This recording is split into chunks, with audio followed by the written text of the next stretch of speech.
මම අද හදන්න යන්නේ ෆලූඩ එකක්. මුලින්ම බලමු මේකට ඕනේ කරන්නේ මොනවද කියලා. මුලින්ම ෆ්‍රෙෂ් මිල්ක් ඕනේ වෙනවා.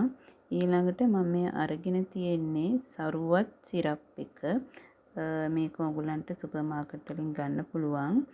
ගෙදර හදලා ගන්නත් පුළුවන් ওই සිරප් එක. ඊට වඩා අපිට ලේසි ඉතින් කඩෙන් ගන්න එක. ඊළඟට මේ කසකසයට පෙගෙන්න දාලා විනාඩි 5ක් විතර තියෙනවා. මම අද පාවිච්චි කරන්නේ මේ අමුද්‍රව්‍ය තුන විතරයි. ඔයාලට මීට අමතරව මේකට දාගන්න පුළුවන් ජෙලි ඒ වගේම අයිස්ක්‍රීම්. මම අද ඔය දෙකම පාවිච්චි කරන්නේ නැහැ.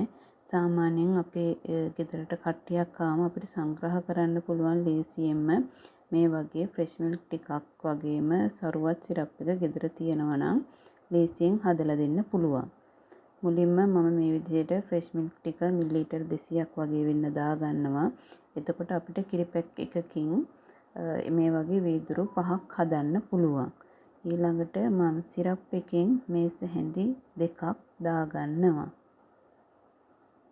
ඔයාලට රස අනුව කැමති නම් අඩු කරන්නත් පුළුවන්, වැඩි කරන්නත් පුළුවන්. ඒ වුණාට ලස්සන කලර් එකක් එන්න මේ වගේ හැඳි 2ක් හෝ 3ක් දාගන්න ඕනේ. ඔයාලට පේනවනේ දැන් මේකේ අර ලස්සන කලර් එකක් ඇවිල්ලා තියෙනවා.